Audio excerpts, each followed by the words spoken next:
오늘 우리에게 주신 말씀은 레위기 25장입니다. 구약 185면 레위기 25장 8절에서 12절. 저 한 절, 여러분 한 절 교독하시겠습니다. 제가 먼저 읽겠습니다. 너는 7 안식년을 계수할지니 이는 7년이 7번인즉 안식년 7번 동안 곧 49년이라. 일곱째 달 여름날은 속죄일이니 너는 뿔나팔 소리를 내되 전국에서 뿔나팔을 크게 불지며 너희는 50년째 해를 거룩하게 하여 그 땅에 있는 모든 주민을 위하여 자유를 공포하라. 이 해는 너희에게 희년이니 너희는 각각 자기의 소유지로 돌아가며 각각 자기의 가족에게로 돌아갈지며 그 50년째 해는 너희의 희년이니 너희는 파종하지 말며 스스로 난 것을 거두지 말며 가꾸지 아니한 포도를 거두지 말라. 같이 읽겠습니다. 이는 희년이니 너희에게 거룩함이니라.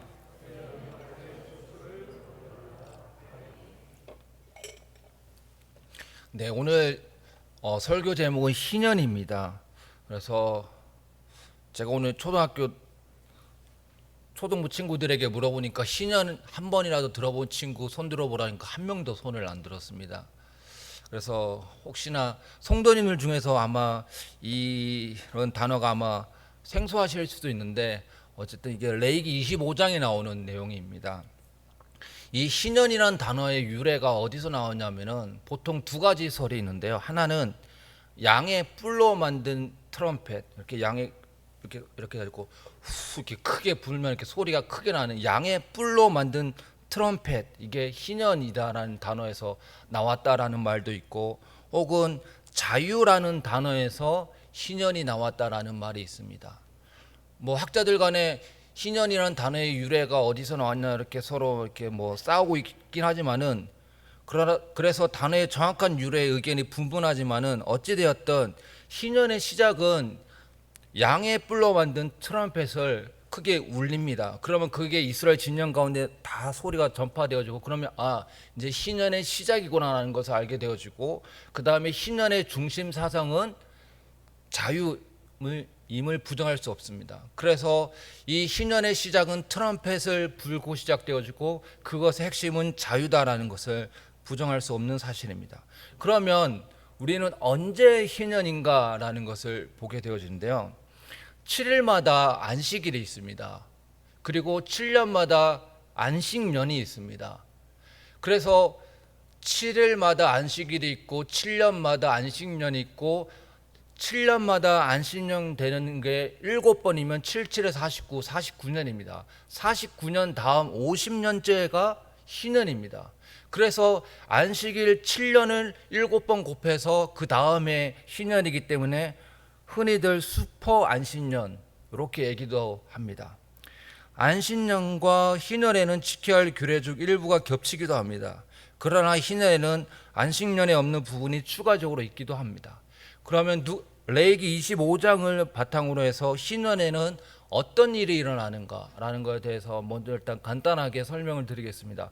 첫 번째는 땅이 원래 속하였던 자에게로 돌아갑니다. 땅이 원래 속하였던 자에게 돌아가는데, 레위기 25장 13절입니다. 같이 읽겠습니다. 이 희년에는 너희가 각기 자기의 소유지로 돌아갈지라. 무슨 이유로? 대부분은 자기가 돈이 없어서 급한 마음에 돈을 갚아야 되는데 갚을 게 없으니까 자기가 가지고 있는 땅을 팔아가지고, 어쨌든 간에 무슨 이유가 됐든 간에 그 땅을 팔게 되어졌고, 근데 그 땅이 이제 팔면은 그 사간 사람이 그 땅을 소유하게 되는데 영원히 그렇게 되는 것이 아니라 희년, 그러니까 50년이 되면은 그 땅을 원래 소유주에게로 돌아가게 되어집니다. 돌아갈 때 그냥 무상으로 주게 되어집니다. 그렇다면 왜 희년에는 원래 속하였던 자에게로 돌아갈까요?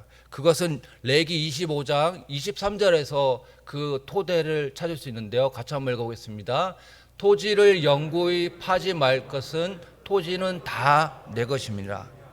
토지는 A에게 속할 수 있고 이 땅은 B에게 속할 수 있고 또 어떤 땅은 C라는 사람에게 속할 수 있는데 토지는 각 개인에게 속했지만 궁극적으로는 하나님께 속한 것이다 라고 얘기를 하고 있습니다.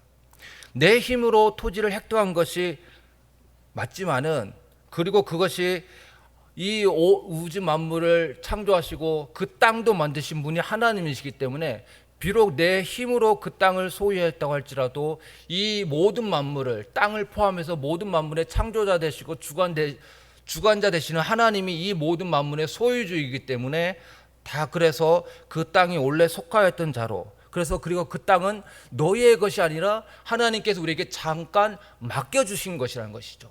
그래서 우리는 이 땅이 내 건데 이걸 왜 희년 되면 내가 돌려줘야 돼 이런 마음을 가져서는 안 되고 그 땅을 하나님께서 잠시 나에게 맡겨주신 그 땅에 대한 청지기요 빌려서 하나님께서 나에게 맡겨주신 것이기 때문에 그것을 내 땅이라 소유권을 주장할 수 없다는 것이죠. 그렇기 때문에 50년이 되면 그 땅을 원래 소유주에게로 되돌려 주어야 합니다.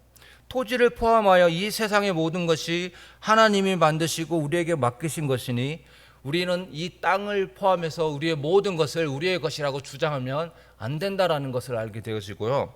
그 다음에 희년에는 어떤 일이 일어나는가? 두 번째는 종을 풀어줍니다. 노예.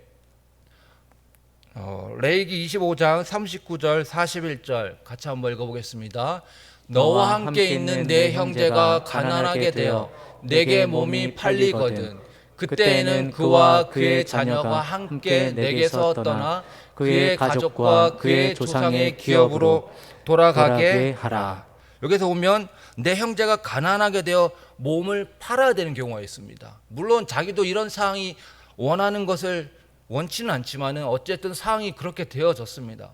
그래서 자기가 종으로 팔려가야 됐습니다. 그래서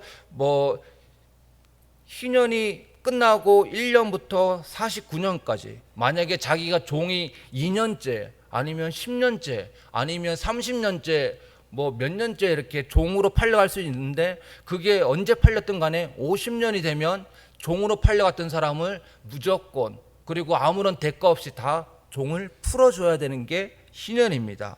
영원히 종이 되는 게 아니라 희년에는 매였던 모든 종들이 자유케 되어집니다. 자, 그 다음에 세 번째, 희년에는 어떠한 일이 일어나는가? 세 번째는 모든 빛을 면제해주고 없애는 것으로 합니다. 네, 이것도 레위기 25장 10절에 나오는데 같이 한번 읽겠습니다. 너희는 50년째 해를 거룩하게 하여 그 땅에 있는 모든 주민을 위하여 자유를 공포하라. 땅이 원래 소유주로 돌아가고 종이 자유케 되는 것처럼 그 다음에 모든 빛이 면제가 되어집니다.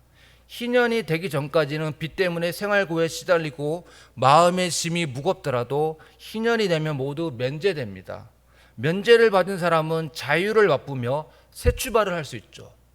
그 빚 때문에 그 빚으로 인해서 이자가 계속적으로 쌓이게 되어지고 그래서 그 번 돈으로 이자 갚기에 급급하고 그래서 그런 생활고에 시달리고 마음의 짐도 무거운 사람이 희년이 되면 그 빚을 다 면제받으니까 이 모든 짐이 다 없어졌다. 이제 나는 새 출발할 수 있다라고 하면서 새 출발을 하게 되어지고 그래서 빈부격차를 줄일 수 있습니다. 그래서 가난한 사람은 그 빚 때문에 이자만 계속 쌓여서 더 가난해지고 또 부자는 그 이자를 취해서 더 부자가 되어지고 이런 어떤 빈부격차의 해소가 되어지는 사회 정의와 공의의 실현 차원에서 희년이 실현되어졌습니다. 네 번째 마지막인데요. 희년에는 어떤 일이 일어나는가? 네 번째는 땅을 경작하지 않습니다. 25장 11절인데 같이 읽어보겠습니다. 그 50년째는 너희의 희년이니 너희는 파종하지 말며 스스로 난 것을 거두지 말며 가꾸지 아니한 포도를 거두지 말라. 네, 희년에는 모든 게 자유되어지고 쉼을 누렸는데 자연 만물이 땅도 쉬어야 된다는 것이죠. 하나님의 통치는 사람뿐만 아니라 모든 자연 만물을 아우릅니다. 하나님의 안식년에도 그리고 희년에도 땅을 경작하지 않습니다. 이런 규례는 강야에서 매일매일 만나와 메추라기 사건과 비슷합니다. 만나와 메추라기가 있으면은 매일매일 하루씩 주어야 했습니다. 그런데 그 다음 날에는 떨어지지 않을까 걱정되어서 이틀치를 거둔 사람은 그 다음 날에 만나오시라 썩었습니다. 그런데 희한하게도 안식일 전날에는 이틀치를 주으라고 했습니다. 왜냐하면 안식일에는 아무 노동도 하면 안 되기 때문에. 그래서 안식일 전날에는 이틀치를 주었는데 그거는 또 이상하게 썩지 않았습니다. 그 다음 날. 정말 어떤 하나님의 기가 막힌 인도하심이고 섭리입니다. 여러분 생각을 해보시기 바랍니다. 안식년에도 땅을 경작하지 않습니다. 그러면은 땅을 경작하지 않으려면은 6년째 해야 되는데 땅을 소출해야 되고, 그 다음에 7년째 땅을 경작하지 않고 8년째부터 땅을 경작할 수 있는데, 그런데 그게 봄에 심으면 가을에 경작을 해야 되니까 그 8년째 해야 돼 그 소출을 거둘 때까지 먹을 게 없는 것이죠. 그러면은 6년째 그 소출한 것으로 6년째 살아야 되고, 6년째 소출한 걸 7년째 안식 땅을 경작할 수 없으니까 그때도 소출을 얻어야 되고, 8년째 가을 추수하기 전까지 얻어야 되니까 6년째 해는데 3년치의 소출을 얻어야 됩니다.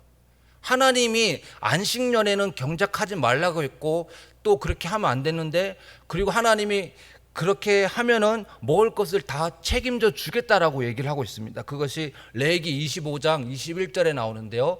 같이 읽어보겠습니다. 내가 명령하여 여섯째 해 내 복을 너희에게 주어 그 소출이 3년 동안 쓰기에 족하게 하리라. 참 희한합니다. 1년치 고대 이스라엘은 냉장고라든지 저장 창고가 없기 때문에 금방 썩을 수밖에 없는데, 그래서 1년치 먹고 1년치 살아야 되는데, 그런데 6년째 되는 데는 3년 동안 쓰기에 족하도록 소출이 나게 해주겠다는 거죠. 그거는 이스라엘 백성 입장에서는 믿음이 요구되어집니다. 왜냐하면 7년 때 자기가 경작하고 싶은 유혹이 들기 때문이죠. 아, 정말 하나님이 안식년에는 경작하지 말라 했는데 하나님 정말 그렇게 인도하실까? 그것을 말씀을 못 믿는 사람은 안식년에도 경작하지 말라 했는데 경작을 하게 되는 거죠. 그래서 이 안식년을 지키려면 믿음이 요구되어집니다. 그런데 성도 여러분, 희년은 더 큰 믿음이 요구되어집니다. 왜 그렇습니까? 77에 49면 49년이 안식년입니다. 근데 그 안식년 다음에 희년이죠.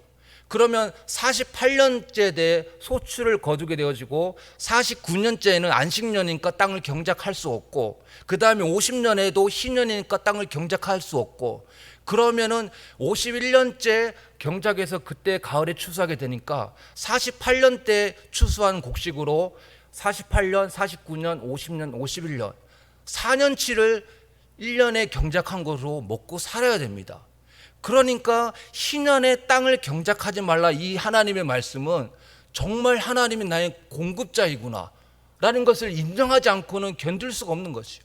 그것을 인정하지 않은 사람들은 땅에 가서 경작을 하겠죠. 그래서 이 희년을 온전히 지킨다는 것은 하나님의 기가 막힌 인도하심이 있다는 것이고, 그리고 이스라엘 백성 입장에서는 엄청난 믿음이 요구되어지는 사건입니다. 자, 그러면 이런 희년에는 이런 네 가지 사건이 있었습니다. 오늘 이 희년 사건을 통해서 적용점을 저는 두 가지로 찾았는데요. 첫 번째는 사회적 약자를 배려하는 희년입니다. 팔렸던 땅이라고 할지라도 50년이 되면 원래의 주인에게로 돌아가고, 팔렸던 종들도 자유케 됩니다. 그리고 빚도 면제됩니다. 결국 가난한 자가 더 가난해지고 부한 자가 더 부해지는 것을 막게 되어지는 것이죠. 이건 모두에게 똑같이 분배하고 똑같이 나눠 가지는 공산주의를 의미하지 않습니다. 희년은 자유로운 경제 활동을 허용합니다. 다만 과도한 경쟁과 부를 막는 것이며, 또한 너무 가난해지는 것을 막고자 함입니다. 이 모든 것이 사회적 약자를 배려하기 위함이고, 부자의 탐욕을 절제하고 브레이크 걸기 위함입니다. 그래서 그 50년 전에 종으로 풀려가고 50년 전에 땅을 팔면 그 땅을 산 사람이 희년이 되기 전까지 그 땅으로 자기가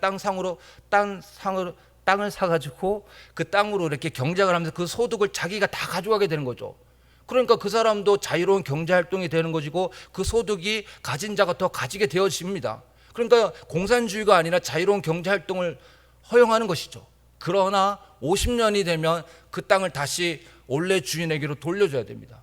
그러면은 그 땅을 샀던 사람은 그 희년이 되기 전까지 이미 소득이 더 많이 가지고 있는 것이죠. 그러니까 자유로운 경제 활동을 막는 것은 아닙니다.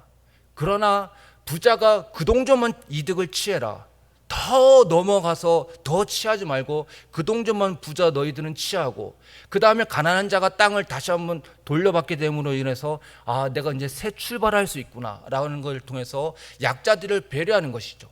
그래서 이 희년은 사회적 약자를 배려하는 희년이라고 할 수 있습니다. 희년과 비슷한 규례가 이스라엘 이웃 나라에도 있었습니다. 그러나 성경의 희년과는 차이점이 있습니다. 이스라엘 이웃 나라에서는 땅을 원래의 주인에게로 돌려주거나 빛을 청산해 주는 경우가 간혹 있었습니다. 그런데 어느 경우냐? 자기가 왕이 되었을 때죠. 자기가 왕이 되었을 때, 아, 이제 내가 왕이 되었다, 나는 인자하고 자비로운 왕이다, 이런 어떤 자기의 왕됨을 좀 약간 뽐내고 싶고 호의를 베푸고 싶을 때 그 백성들의 모든 빛을 탕감해 주거나 아니면 땅을 이렇게 원래 사람에게 돌려보내거나, 간혹 그런 경우가 이스라엘 이웃 주변 나라에도 있었다고 합니다. 그런데 성경의 차이점은 무엇입니까? 이웃 나라들도 그런 비슷한 것이 있었지만, 성경도 이런 일들이 있지만 비슷한 점이 있지만 차이점은 무엇입니까? 왕은 자기가 자기 호의를 베풀기 위해서, 그러니까 그 일들이 간헐적으로 일어났고 성경에서는 50년마다 계속 지켜야 되는 것이고, 그리고 그런 것들은 왕만이 그런 일들을 감당할 수 있는데, 그러나 성경에서는 모든 사람들이 자발적으로 다 그렇게 해야 된다라는 것이죠.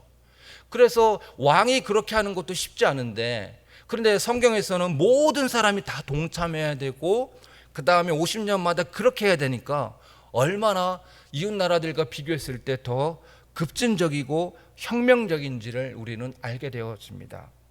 야고보서 2장에 보면 해당에 금가락지를 끼고 아름다운 옷을 입은 사람이 들어오고 또 남녀한 옷을 입은 가난한 사람이 들어옵니다.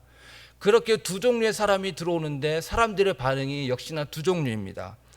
아름다운 옷을 입은 자에게는 여기 좋은 자리에 앉으소서라고 합니다. 반면에 가난한 자가 들어올 때는 너는 저기 서 있든지 내 발밑에 앉아 있든지 아무 때나 가서 앉아라 라고 하면서 이렇게 두 가지 반응이 나타납니다. 그런데 이게 야고보서니까 초대교회죠. 우리가 초대교회로 돌아가자 하는데 초대교회도 이런 문제점이 있었습니다. 서로 차별하는데 외모에 따라, 특별히 가진 것에 따라 사람을 차별하였습니다.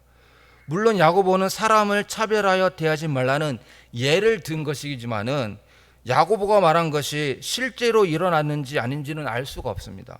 그러나 야고보가 이러한 예를 들었다는 것은 실제적으로 이런 비슷한 일이 일어나고 있거나 일어날 가능성이 있기 때문에 야고보가 이런 예를 들었던 것이죠. 초대교회 안에도 가진 것에 따라서 사람을 줄 세우고, 쉽게 말하면 요즘 아파트 몇 평에 살고에 따라서 이렇게 나누는 것처럼 가진 것에 따라서 사람을 줄 세우고 사람을 차별하였습니다. 이런 차별은 사회적 약자를 배려하는 희년의 정신과 반대되었습니다. 초대교회 안에서 이런 일이 일어났다고 한다면 사람을 나누고 차별하고 약자를 배려하지 않고 이런 것이 초대교회 안에서도 일어났다면 세상에서는, 약자에 대한 배려가 없는 세상에서는 얼마나 더 하겠습니까? 연예인들을 보면 부동산을 통해 몇 배의 이익을 보는 경우가 종종 있습니다. 어떤 건물을 사려면 10억, 20억이 이렇게 필요합니다. 일반 사람들은 그런 돈조차 없기 때문에 매입을 하는 것 자체가 불가능합니다. 하지만 돈 많은 연예인은 그 건물을 구입합니다. 그리고 시간이 지나면 그것을 2배, 3배의 차익을 남겨서 되팔아 넘깁니다. 아무 노동도 하지 않았는데 몇십억에 가만히 앉아서 본 것이죠. 부동산을 하는 건 개인의 자유입니다. 그러나 이 사회 구조가 부자는 자기가 가진 돈으로 더 쉽게 부자가 되고, 가난한 자는 이자가 눈덩이처럼 불어나면서 더 가난한 자가 됩니다. 이런 악순환이 계속해서 일어나는 것이죠. 그렇다고 지금 당장 사회 구조를 전면 개편하자는 말은 아닙니다.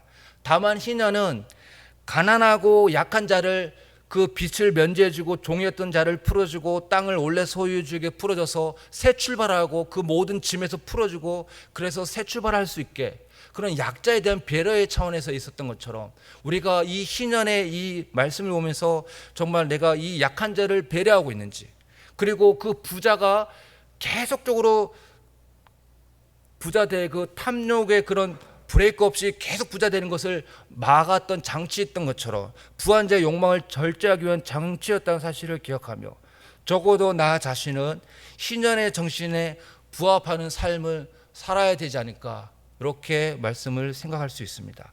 두 번째 적용점은 자유를 드러내는 희년입니다. 희년에는 종이 되었던 사람이 자유의 몸이 됩니다. 이러한 사실은 이스라엘 백성들이 한때는 애굽에서 종이었던 사실과 하나님의 은혜로 자유케 됨을 상기시킵니다. 레위기 25장 55절 같이 읽어보겠습니다. 이스라엘 자손은 나의 종들이 됨이라. 그들은 내가 애굽 땅에서 인도하여 낸 내 종이요 나는 너희의 하나님 여호와이니라. 네, 이스라엘 백성도 한때는 애굽에서 종이었다는 것이죠. 근데 종을 하나님께서 구원하셔서 자유케 하셨습니다. 너희가 한때는 종이었으나 자유케 되었다는 것이죠. 하나님의 은혜로 구원받은 사람이라는 것입니다. 그러기에 그들은 이스라엘 백성들 하나님께 속한 종입니다. 이러한 사실을 기억한다면 이스라엘 백성들이 희년의 종을 자유케 하는 것이 이해됩니다. 왜냐하면 그들은 하나님께 속한 종이지 내가 누구에게 속한 종은 아니기 때문입니다. 물론 이 땅에 현실적 이유로 종이라는 제도가 있었으나 그러나 희년이 되면 모두 풀어지어야 합니다. 그렇게 하여 모든 사람이 하나님께 속한 종임을 인지하게 되었습니다. 그래서 이 자유는 너희가 그리고 너희 선조들이 이렇게 종에서 자유가 되었듯이, 그래 하나님의 은혜로 나의 은혜로 구원받았듯이 너희들도 희년이 되면 너에게 속한 종을 풀어줘야 된다. 그래서 그런 나의 은혜를 기억하고 너희도 한때 종이었다라는 것을 기억하라는 것이죠. 그래서 이 희년이라는 제도죠, 제도. 제가 예전에 수요 예배 때 말씀드린 적이 있었는데 구약의 사건 혹은 인물 혹은 제도는 그림자로서 실체이신 예수 그리스도를 드러낸다고 하였습니다. 그런데 이 희년이라는 구약의 제도도 그림자로서 성경의 실체이신 그리스도를 드러내고 있습니다. 그림자라는 말은 실체가 아니기에 실체를 드러내긴 하지만 어느 정도의 부족함을 포함합니다. 희년이라는 제도는 그림자로서 성경의 실체이신 그리스도를 드러냅니다. 왜냐하면 희년에도 종이 자유함을 얻었던 것처럼 그리스도는 우리를 자유케 하셨습니다. 그래서 요한복음 8장 36절에 이렇게 얘기하고 있습니다. 같이 읽어보겠습니다. 그러므로 아들이 너희를 자유롭게 하면 너희가 참으로 자유로우리라. 희년의 종을 자유롭게 했던 것처럼 이 희년이라는 구약의 제도가 그 그림자로서 실체를 드러내는데 어떤 실체를 드러냅니까? 예수 그리스도 실체이신 예수를 통해서 우리가 종에서 죄와 사망의 종이었지만은 자유케 되어졌다. 그리스도의 공로와 사역으로 너희가 한때는 종이었지만은 그리스도로 말미암아 그리스도의 희생과 사랑으로 말미암아 너희가 이제는 자유로워졌다. 그래서 구약의 이 희년이라는 제도가 그림자로서 성경의 실체이신 그리스도를 드러내고 있다는 것이죠. 그러나 그림자가 실체를 드러내는데 부족하든 희년이라는 제도는 그리스도께서 하신 자유의 사역을 드러내기에 부족함이 있습니다. 왜냐하면 희년은 종이 자유롭게 되는 것은 50년마다 그렇게 해야 돼요. 그러나 그 50년이 지나면 그 사람이 또 종이 될 수가 있는 것입니다. 완전한 자유를 보장하지 않습니다. 그러나 그리스도는 그분의 사역으로 인해 우리를 완전히 자유롭게 하셨습니다. 그리스도의 공로로 주어진 자유는 50년이 돼서 그 위에 또 내가 종이 될 수 있는 가능성이 있는 그런 가능성이 아니라 우리를 자유롭게 하셨고 그 자유에서 완전하게 자유롭게 하신 것이 구약의 희년과 그리스도께 자유케 하신 사역의 차이점이라는 것이죠. 그래서 우리가 잘 아는 말씀이지만 로마서 8장 38절을 한번 읽어보겠습니다. 내가 확신하노니 사망이나 생명이나 천사들이나 권세자들이나 현재일이나 장래일이나 능력이나 높음이나 기쁨이나 다른 어떤 피조물이라도 우리를 우리 주 그리스도 예수 안에 있는 하나님의 사랑에서 끊을 수 없느니라. 여러분, 구약의 희년은 그림자로서 예수님을 드러냅니다. 그러나 그 한계는 무엇입니까? 50년이 지나면 또 종이 될 수 있다라는 것이죠. 그런 한계점이 있습니다. 그래서 종되었던 사람이 풀려나긴 하지만 또 종이 될 수가 있습니다. 안 될 수도 있지만, 그러나 그리스도는 우리를 자유케 하셨고, 그리고 또 종이 되는 그런 가능성이 있는 것이 아니라 우리는 종이 될 수가 없는 것입니다. 이 세상에 어떠한 것도 하나님의 사랑에서 끊을 수가 없습니다. 왜냐하면 그리스도께서 우리를 위해 하신 사역은 완전하신 사역이고 완전한 자유이지, 자유가 되었지만 또 종이 될 수 있고 안 될 수도 있고 그런 것이 아니라는 것이죠. 그리스도의 공로로 우리는 자유케 되었습니다. 죄와 사망과 죄로부터 자유케 되었습니다. 그리고 이제는 우리는 누구에게 속한 종이 아니라 우리는 그리스도께 속한 종이 되었습니다. 우리는 사람에게 속한 종이 아니라 그리스도께 속한 종이 되었습니다. 그리스도께 속한 종이니 그분을 위해 살아갈 수 있는 저와 여러분들이 다 되실 수 있기를 간절히 축원합니다. 기도하겠습니다.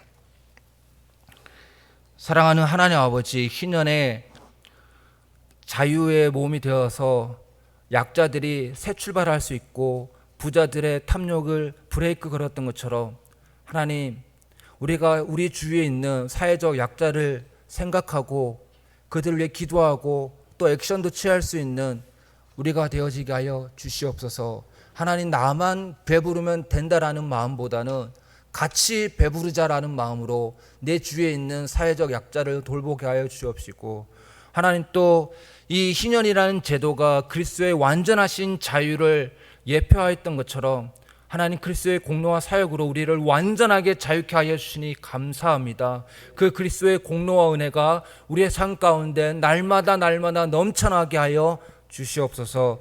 예수 그리스도의 이름으로 기도합니다. 아멘.